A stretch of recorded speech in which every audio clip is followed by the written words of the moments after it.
India TV YouTube channel को subscribe करें और बेल आइकन दबाएं।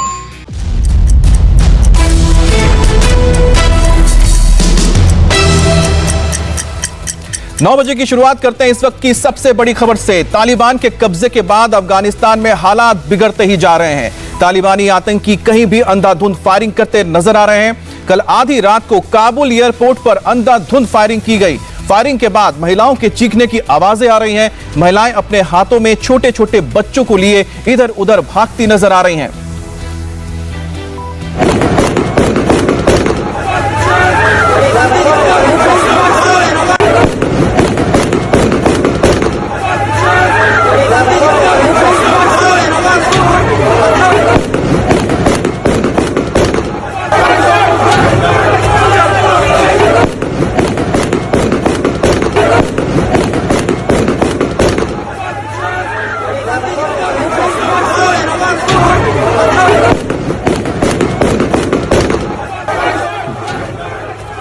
तो वीडियो में दिख रहा है कि एयरपोर्ट पर एक के बाद एक कई राउंड की फायरिंग हो रही है, जिसके बाद चारों तरफ अफरा तफरी का माहौल है। और यह वीडियो कल रात का बताया जा रहा है। फायरिंग के बाद एयरपोर्ट के एक हिस्से में धूल का गुबार भी उठता दिखाई दिया।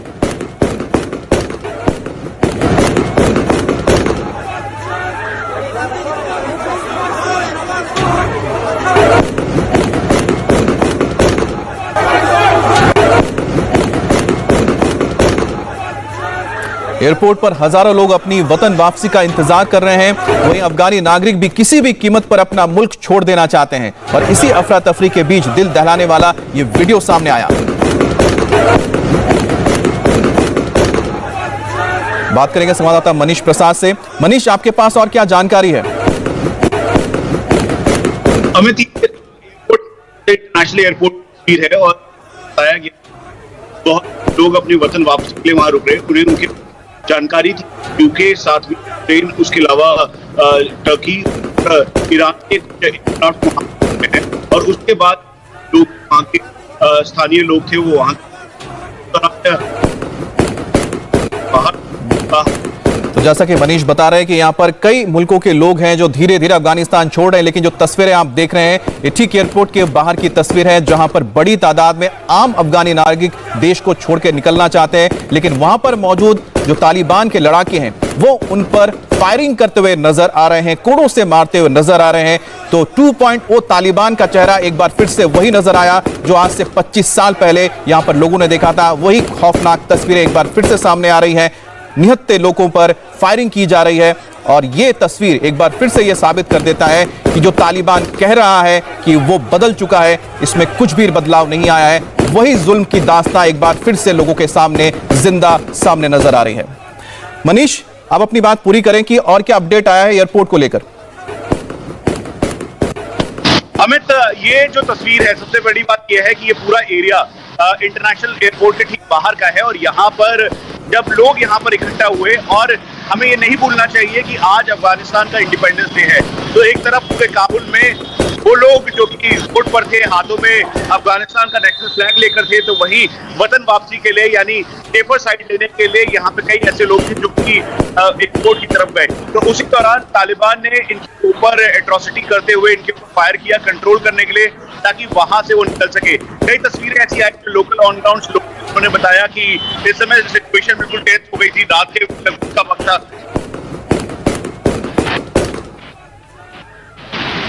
मनीष, एक और ये बात बताइए कि जो एयरपोर्ट है उसके अंदर तो जो अमेरिकन सोल्जर्स है वो मौजूद है, उन्होंने काबुल एयरपोर्ट को अपने कब्जे में ले रखा है, लेकिन क्या वो मदद कर पा रहे हैं बाहर जो लोग हैं उनकी? अमित, जो एयरपोर्ट है इस समय वो यूएस आर्मी कंट्रोल में है और इसीलिए कल यूएस आर्मी के स्पेशल फोर्सेस के जवानों को वहां पर भेजा गया करीबन 2000 की संख्या में। जो यूएस डिफेंस अटैचे हैं उनसे उन्होंने कहा कि करीबन 2000 स्पेशल फोर्सेस के जवान वहां पर आए हैं, लेकिन बाहर की सुरक्षा अभी भी जो है वो तालिबान उसे कंट्रोल कर रहा है। और यही वजह है कि जब तालिबान वहां पर पहुंचा और लोगों की भीड़ वहां उमड़ने लगी तो उन्होंने फायर करना शुरू कर दिया, ताकि कहीं से भी वो एयरपोर्ट की तरफ ना जा सके। शायद यही सबसे बड़ी दिक्कत है कि जो पीस डील हुआ है उसके तहत तालिबान है वो बाहर रहेगा, लेकिन एयरपोर्ट के अंदर अमेरिकन रह सकते हैं, लेकिन वो बाहर नहीं जा सकते हैं। ऐसे में जो बाहर लोग फंसे हुए हैं उनकी जिंदगी पर बहुत बड़ा खतरा मंडरा रहा है। बहुत बहुत शुक्रिया मनीष आपका।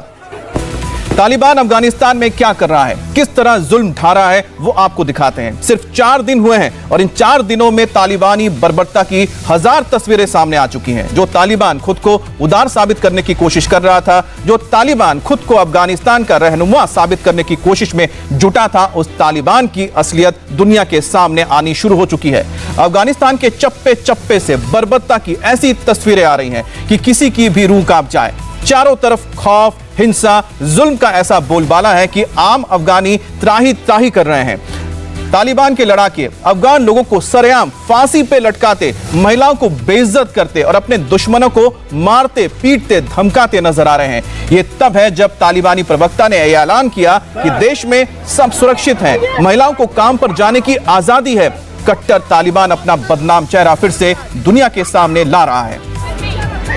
अफगानिस्तान पर कब्जे के बाद तालिबान का सबसे क्रूर चेहरा कांधार स्टेडियम में सामने आया, जहां तालिबान आतंकियों ने अफगान सेना के 4 कमांडर्स को सरेआम फांसी पर लटका दिया। ये वो कमांडर्स थे जो एक वक्त में कांधार के पुलिस चीफ रहे जनरल अब्दुल रजाक के करीबी थे। जनरल रजाक को एंटी तालिबान माना जाता था, लेकिन 3 साल पहले तालिबान ने उन्हें मार डाला था। मगर इसके बाद भी जनरल रजाक के कमांडर्स तालिबान से लोहा लेते रहे। कांधार के तख्तेपुल जिले के चीफ हाशिम रेगवाल ने तालिबान के सामने सरेंडर किया, लेकिन उन्हें भी सूली पर लटका दिया गया।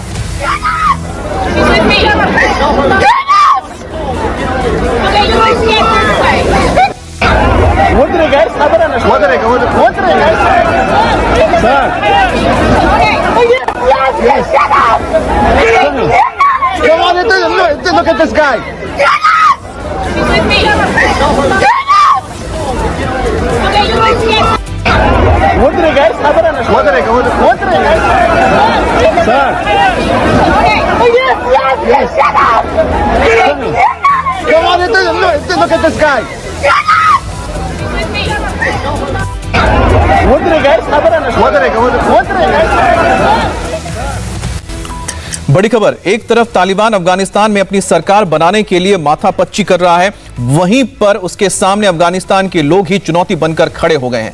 अफगानिस्तान में तालिबान के खिलाफ प्रदर्शन तेज हो गए हैं। काबुल से सिर्फ 150 किलोमीटर दूर जलालाबाद सिटी में तालिबान लड़ाकों के खिलाफ वहां के आम शहरी उतर आए। जलालाबाद में तालिबान के खिलाफ प्रदर्शन हो रहे हैं और इन प्रदर्शनों से बौखलाकर तालिबान ने सैकड़ों लोगों की भीड़ पर फायरिंग कर दी।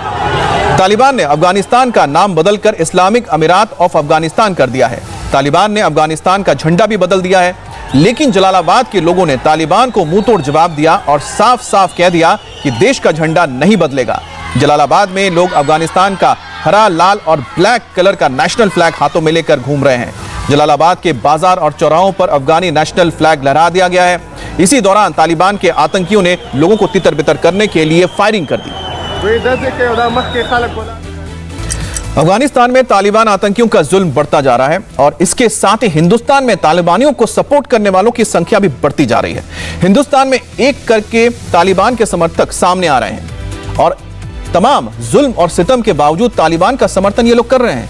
कोई तालिबानी आतंकियों को फ्रीडम फाइटर बता रहा है, तो कोई कह रहा है कि विस्तारवादी और साम्राज्यवादी ताकतों को तालिबान से सबक सीखना चाहिए, तो कोई ऐसे भी हैं जो ये कह रहे हैं कि तालिबान ने अपने मुल्क को आजाद करा दिया। लेकिन तालिबान का समर्थन करने वाले ये लोग भूल जा रहे हैं कि तालिबान 20 साल पहले भी क्रूर था और आज भी है और आगे भी रहेगा।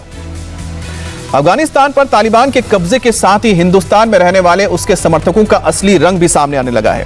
पहले all India Muslim personal law board के प्रवक्ता सज्जाद नोमानी ने तालिबान के समर्थन में बयान दिए और अब जमाते इस्लामी हिंद के अध्यक्ष सैयद सदातुल्लाह हुसैनी ने भी तालिबान के लिए ऐसे बोल बोले हैं जिस पर किसी को भी आपत्ति हो सकती है।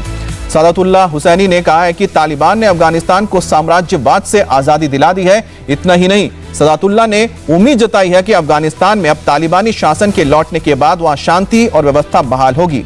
संयुक्त राष्ट्र संघ को भी नसीहत देते हुए हुसैनी ने कहा कि अफगानिस्तान में तालिबान की वापसी से उसे सीख लेनी चाहिए। सवाल है, हुसैनी किस बिना पर यह सब कह रहे हैं? क्या वाकई में तालिबान ने अफगानिस्तान को आजाद करा दिया और क्या वाकई में तालिबान के आने से अफगानिस्तान में अमन कायम होने वाली है? आपको दिखाएंगे इसकी पूरी सच्चाई, लेकिन पहले देखिए जमाते इस्लामी हिंद के मुखिया ने तालिबान की तारीफ में किस तरह से कसीदे पढ़े। हम उम्मीद करते हैं कि इस बदलाव से अफगानिस्तान में वर्षों की अशांति और खून खराबा खत्म हो जाएगा अब इलाके में अमन और व्यवस्था बहाल होगी। अफगानिस्तान की जनता के अधिकारों की बहाली में भी मदद मिलेगी।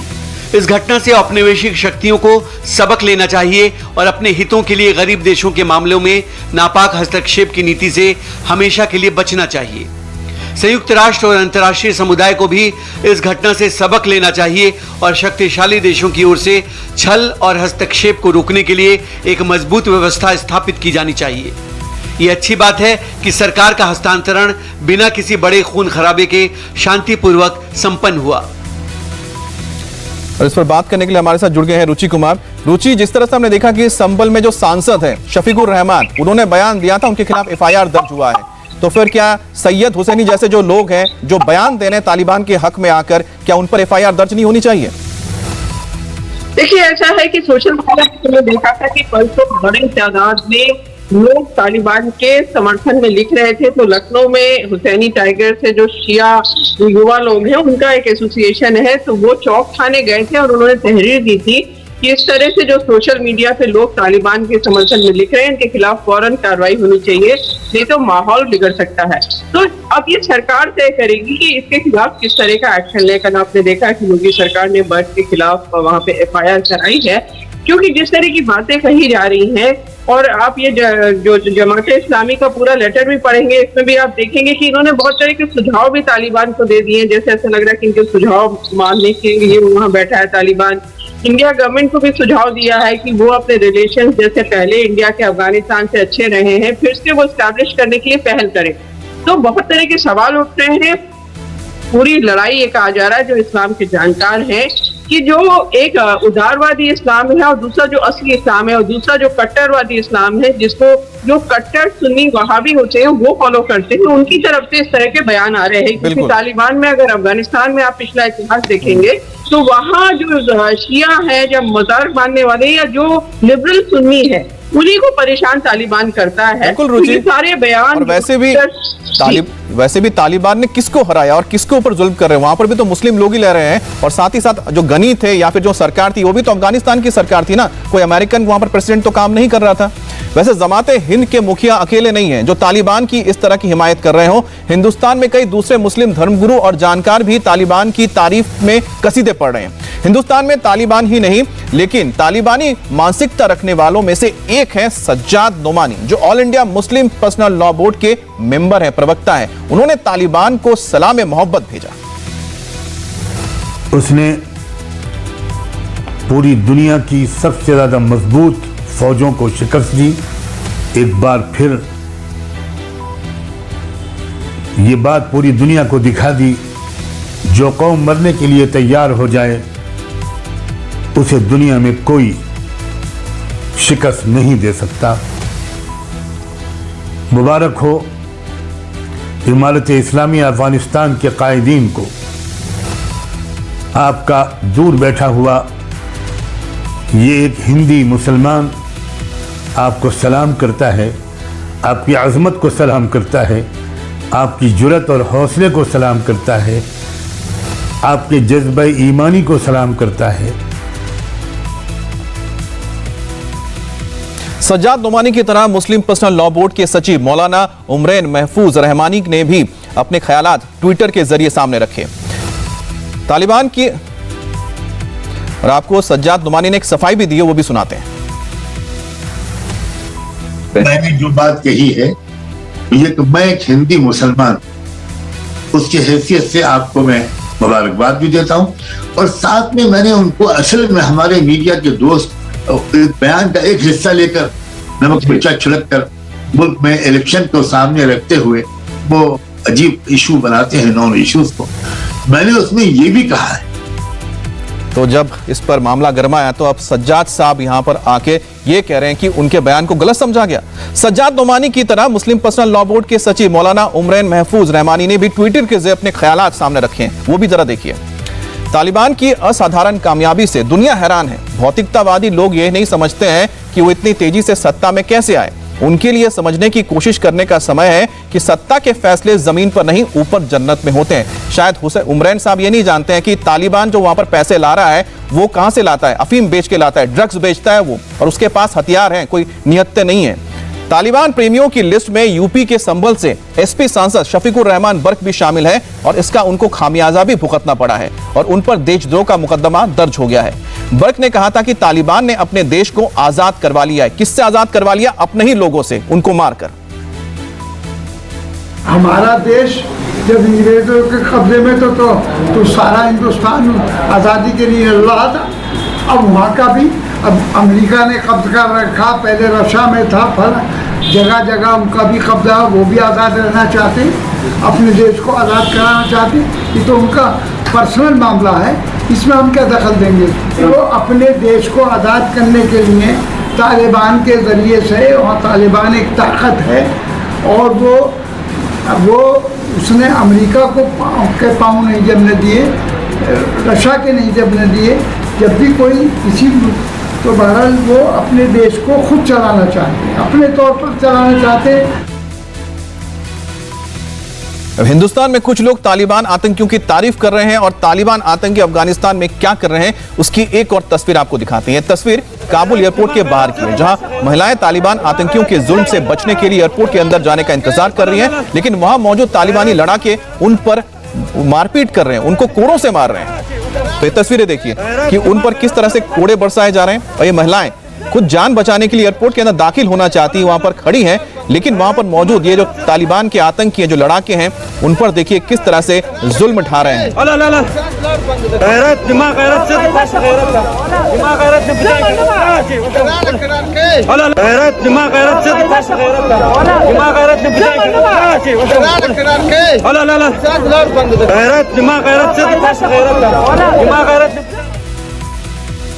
अफगानिस्तान के हालात को देखते हुए भारत के सामने सबसे बड़ी चुनौती है काबुल और दूसरे शहरों में फंसे भारतीयों को वहां से निकालना, और इसके लिए सरकार कोशिश कर रही है। विदेश मंत्री एस जयशंकर ने कहा है कि अफगानिस्तान के हालात पर भारत बारीक से नजर बनाए हुए हैं। सरकार का सारा जोर इस वक्त वहां फंसे लोगों को बाहर निकालने पर है। विदेश मंत्री इस वक्त यूएन सिक्योरिटी काउंसिल की मीटिंग के लिए अमेरिका में गए हैं और यूएन सिक्योरिटी काउंसिल में ओपन डिबेट के दौरान एस जयशंकर ने कहा कि हमारा सारा ध्यान इस वक्त वॉर जोन में तब्दील हो चुके अफगानिस्तान से भारतीयों को निकालने पर है। जानकारी के मुताबिक करीब 1800 से ज्यादा भारतीय अफगानिस्तान से वापस आने के लिए खुद को रजिस्टर करवा चुके हैं। खुद प्रधानमंत्री निर्देश दे चुके हैं कि हर हालत में एक भी भारतीय नागरिक को वहां पर ना छोड़ा जाए, वापस लाया जाए। वहीं विदेश मंत्रालय स्पेशल अफगान सेल बना चुका है और उसके जरिए जो भारतीय वहां फंसे हुए हैं उनकी जानकारी इकट्ठा की जा रही है और साथ ही वहां पर मौजूद हमारा जो अभी दूतावास है, वहां पर जो लोकल लोग हैं उनके जरिए उनको चिन्हित किया जा रहा है। देश के अलग अलग राज्यों से भी जो सूचना है वो पहुंच रही है विदेश मंत्रालय तक कि किस राज्य से कितने नागरिक अफगानिस्तान में फंसे हुए हैं। इससे पहले भारतीय वायुसेना के ग्लोब मास्टर विमान 129 भारतीयों को लेकर वापस आ चुका है। अब आपको बताते हैं कि विदेश मंत्री एस जयशंकर ने अमेरिका में क्या बयान दिया। इस वक्त हम दूसरे देशों की तरह अफगानिस्तान में बदलते घटनाक्रम पर सावधानी पूर्वक नजर बनाए हुए हैं। हमारा ध्यान अफगानिस्तान में सुरक्षा सुनिश्चित करने और वहां मौजूद भारतीयों की सुरक्षित वापसी पर है। अफगानिस्तान की स्थिति यहां मेरी वार्ताओं के केंद्र में है। संयुक्त राष्ट्र महासचिव और अन्य सहयोगियों के साथ ही अमेरिका के विदेश मंत्री से भी इस पर चर्चा कर रहा हूं। और हमारे साथ संवाददाता मनीष प्रसाद जुड़ गए। मनीष, जब वहां से हमारे दूतावास के सभी कर्मचारी आ चुके हैं और वहां पर जिस तरह तालिबान ने कब्जा कर रखा है, किस तरह से इस मिशन को अंजाम दिया जा रहा है जहां पर भारतीयों को वापस लेकर आना है? अमित, ये पूरी तैयारी कर ली गई है। करीबन औपचारिक तौर पर 1685 लोगों की लिस्ट इस समय भारत सरकार के पास है जिनको वापस लाना है। इसमें अफगान सिख, अफगान हिंदू के अलावा वो लोग हैं जो कि वहां पर अलग अलग संस्थानों में काम कर रहे हैं, निजी संस्थानों में काम कर रहे हैं, यहां तक कि अफगान नेशनल्स जो कि लाइक माइंडेड तौर पर जिनके पास वीजा ऑलरेडी है। यानी अगर स्प्लिट के तौर पर देखेंगे तो ये करीबन 1685 की संख्या में है जिनको फर्स्ट फेज पर लेके आना है। और इसीलिए इस समय भारतीय वायुसेना और साथ में एयर इंडिया के एयरक्राफ्ट को स्टैंड बाय पर रखा गया है। जैसे ही हालात ठीक होंगे, यानी एयर स्ट्रिप क्लियरेंस होगा, उसके तुरंत बाद ही यहां से काबुल हामिद करज़ई इंटरनेशनल एयरपोर्ट पे इनको भेजा जाएगा ताकि सुरक्षित आ सके। लेकिन उस बीच एक अपडेट यह है कि आज अफगान का इंडिपेंडेंस डे है, अफगानिस्तान का इंडिपेंडेंस डे है, और इसीलिए साइकोलॉजिकल वॉरफेयर के तौर पर तालिबान एक बार फिर से रोड पर है और झड़प होने की आशंका बहुत ज्यादा है। ठीक वैसे ही जैसे जलालाबाद और नंगरहार की तस्वीरें आपने देखी, कोस्ट की देखी, कुंडूज की देखी, तो नॉर्दर्न अलायंस मजबूती के साथ अमरुल्लाह साहब के नेतृत्व में हालात वहां पर बहुत ही खतरनाक है और ऐसे में भारतीयों को वहां से वापस लाना एक बड़ी चुनौती है सरकार के लिए, जिसके सरकार लगातार लगी हुई है। महाराष्ट्र में बीजेपी की जन आशीर्वाद यात्रा शिवसेना के निशाने पर आ गई है। शिवसेना ने इसे कोरोना का थर्ड वेव का इन्विटेशन करार दिया है। बीजेपी का नाम लिए बिना महाराष्ट्र के मुख्यमंत्री उद्धव ठाकरे ने कहा कि कोरोना को देखते हुए किसी भी तरह की रैलियां नहीं होनी चाहिए। महाराष्ट्र के मंत्री असलम शेख ने उद्धव ठाकरे को त्योहार भी कोरोना प्रोटोकॉल के साथ मनाने की अपील की है। दरअसल केंद्रीय मंत्रिमंडल में शपथ लेने वाले बीजेपी के नए मंत्री पार्टी के आदेश पर जन आशीर्वाद यात्रा निकाल रहे हैं और यात्रा देश भर में निकाली जा रही है, लेकिन महाराष्ट्र में इस यात्रा को लेकर सियासत हो रही है। पहले शिवसेना ही बीजेपी की यात्रा पर निशाना साध रही थी, अब उद्धव ठाकरे ने भी बिना नाम लिए बीजेपी को इस यात्रा से दूर रहने की सलाह दी है। केंद्रीय मंत्रिमंडल में महाराष्ट्र से कुल 7 मंत्री हैं, जिनमें से 4 मंत्रियों ने इस बार शपथ ली है और ये चारों मंत्री अब अपने अपने इलाकों में जन आशीर्वाद यात्रा निकाल रहे हैं और इसी यात्रा को लेकर शिवसेना उन पर निशाना साध रही है। ये सबको एक भय है कि जिस प्रकार से आप भीड़ कर रहे हो राजनीतिक, तो उससे तो जरूर डर लगता है सबको कि क्या ये थर्ड वेव को इन्विटेशन देने का न्योता लेकर तो घूम नहीं रहे ये लोग अगर आशीर्वाद देना चाहते हैं तो संजय राउत के पेट में क्यों दर्द हो रहा है। जन आशीर्वाद यात्रा तो अब निकलेगी, लेकिन जो फेज 2 और फेज 1 में जो महाराष्ट्र की बर्बादी की वो किसके आशीर्वाद से हुई थी? उद्धव ठाकरे के। और बात करने के लिए हमारे साथ राजीव सिंह जुड़ गए। राजीव, वार तो हो चुका है, पलटवार में क्या कहा जा रहा है? देखिए, पलटवार में साफ तौर पे कहा जा रहा है कि जब शिवसेना पूरे महाराष्ट्र में युवा संवाद यात्रा कर सकती है तो फिर बीजेपी जन आशीर्वाद यात्रा क्यों नहीं निकाल सकती, क्योंकि पिछले दिनों हमने तस्वीर देखी थी कि महाराष्ट्र के बीड जिले में शिवसेना के जो युवा वर्ग के कार्यकर्ता हैं, नेता हैं, वो हजारों की संख्या में इकट्ठा होकर युवा संवाद यात्रा निकाल रहे थे, बैठक कर रहे थे। और इस तरह से ऐसा नहीं सिर्फ एक जिले में, हर एक जिले में निकाला जा रहा था। रही बात इस जन आशीर्वाद यात्रा की, तो अमित आज नारायण राणे मुंबई एयरपोर्ट पर सबसे पहले छत्रपति शिवाजी महाराज की प्रतिमा को माल्यार्पण करेंगे। उसके बाद दादर चैत्यभूमि दादर जाएंगे, जहां पर बाला साहब ठाकरे का जो स्मृति स्थल है वहां पर उन्हें माल्यार्पण करेंगे। और वहां पर शिवसेना क्या किसी तरह का कोई विरोध प्रदर्शन कर सकती है, करेगी, ऐसी कोई स्ट्रेटजी है? क्योंकि विरोध पहले ही जता चुकी है शिवसेना कि नारायण राणे ने जो है बाला साहब ठाकरे को धोखा दिया था, विश्वासघात किया था, उन्हें बाला साहब ठाकरे की स्मृति स्थल पर जाना नहीं चाहिए, इस तरह का बयान भी शिवसेना के सांसद विनायक राउत ने दिया था। ऐसे में क्या शिवसेना की कोई स्ट्रेटजी है इसको लेकर? ये आने वाले समय में थोड़े समय बाद ठीक 12 बजे पता चलेगा, जब नारायण राणे स्मृति स्थल पर पहुंचेंगे। बिल्कुल, आप नजर बनाए रखें राजीव इस पर। हम आगे अपडेट के लिए आएंगे कि आखिरकार क्या होता है जब जन आशीर्वाद यात्रा निकालती है बीजेपी के मंत्री। और दिल्ली के बाद अब आज लखनऊ में ओलंपिक में देश का नाम रोशन करने वाले खिलाड़ियों का सम्मान किया जाएगा। मुख्यमंत्री योगी आदित्यनाथ आज टोक्यो के पदक वीरों का सम्मान करने वाले हैं। आज दिन में 2:30 बजे यह सम्मान समारोह अटल बिहारी वाजपेयी स्टेडियम में होगा। ओलंपिक में गोल्ड, सिल्वर और ब्रॉन्ज मेडल जीतने वाले खिलाड़ियों के साथ साथ ओलंपिक में हिस्सा लेने वाले यूपी के खिलाड़ियों को भी सम्मानित किया जाएगा। इस दौरान खिलाड़ियों को 42 करोड़ रुपए का नगद इनाम दिया जाएगा। और आज के सम्मान समारोह में यूपी के 75 जिलों के 75 खिलाड़ियों और उनके कोच भी हिस्सा लेंगे और मुख्यमंत्री से सम्मान लेंगे। आज सबसे बड़ा इनाम gold medalist player Neeraj Chopra को मिलेगा। जैवलिन थ्रोअर नीरज चोपड़ा को 2 करोड़ रुपए दिए जाएंगे। रजत पदक विजेता वेटलिफ्टर मीराबाई चानू और पहलवान रवि धैया को 1.5 करोड़ रुपए मिलेंगे। वहीं कांस्य पदक विजेता बैडमिंटन खिलाड़ी पीवी सिंधु और बॉक्सर लवलीना पहलवान बजरंग पुनिया को 1 करोड़ रुपए का पुरस्कार दिया जाएगा। इनके अलावा चौथे स्थान पर रही गोल्फर अदिति अशोक और पहलवान दीपक पुनिया को 50-50 लाख रुपए दिए जाएंगे। कांस्य पदक जीतने वाली पुरुष हॉकी टीम के सभी खिलाड़ियों को 1-1 करोड़ रुपए दिए जाएंगे और मुख्य कोच को 25 लाख और सहयोगी स्टाफ को 10 लाख का पुरस्कार दिया जाएगा। जबकि चौथे स्थान पर ही महिला हॉकी टीम के सदस्यों को 50-50 लाख रुपए और मुख्य कोच को 25 लाख और सहयोगी स्टाफ को 10-10 लाख रुपए का इनाम मिलेगा। प्रधानमंत्री मोदी भगवान सोमनाथ के भक्तों को कई सौगात देने वाले हैं। प्रधानमंत्री 20 अगस्त यानी कि शुक्रवार को वीडियो कॉन्फ्रेंसिंग के जरिए सोमनाथ मंदिर में कई परियोजनाओं का लोकार्पण और शिलान्यास करेंगे। प्रधानमंत्री Modi Somnath promenade, Somnath exhibition centre का उद्घाटन करेंगे, जबकि पार्वती मंदिर का शिलान्यास करेंगे। प्रधानमंत्री मोदी शुक्रवार को सोमनाथ मंदिर में जिन प्रोजेक्ट्स का उद्घाटन करेंगे उनमें सबसे खास है सोमनाथ प्रोमेनाड। 49 करोड़ के खर्च से बना यह प्रोजेक्ट काफी महत्वाकांक्षी है। 1 किलोमीटर लंबा और 27 फीट चौड़ा ये मंदिर के अंदर समंदर दर्शन पथ है और मंदिर आने वाले श्रद्धालु यहां से ओशन व्यू का लुत्फ उठा सकेंगे। और पुराने मंदिर का भी पूरी तरह से कायाकल्प किया गया है और इसे अहिल्याबाई मंदिर भी कहा जाता है। इसका निर्माण इंदौर की महारानी अहिल्याबाई ने करवाया था और इसीलिए मंदिर का नाम उनके नाम पर रखा गया है। प्रधानमंत्री एवं सोमनाथ ट्रस्ट के अध्यक्ष श्री नरेंद्र भाई मोदी द्वारा 4 प्रोजेक्टों को लोकार्पण और शिलान्यास किया जाएगा। जो 3 प्रोजेक्ट का लोकार्पण हो रहा है उसमें सबसे महत्वाकांक्षी, जिसको आइकॉनिक कह सके, ऐसा प्रोजेक्ट प्रोमेनेड का है जो 49 करोड़ की लागत से बना है।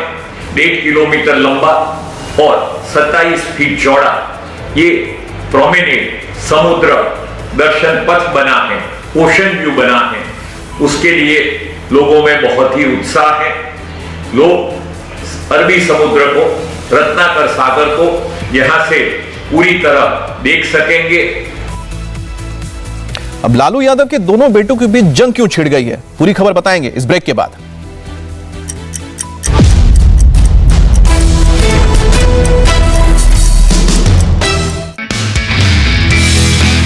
नमस्ते, मैं हूं मीनाक्षी जोशी। वीडियो और खबरों से अपडेट रहने के लिए India TV YouTube channel subscribe करें, बेल आइकन दबाना ना भूलें। जुड़े रहें इंडिया टीवी के साथ।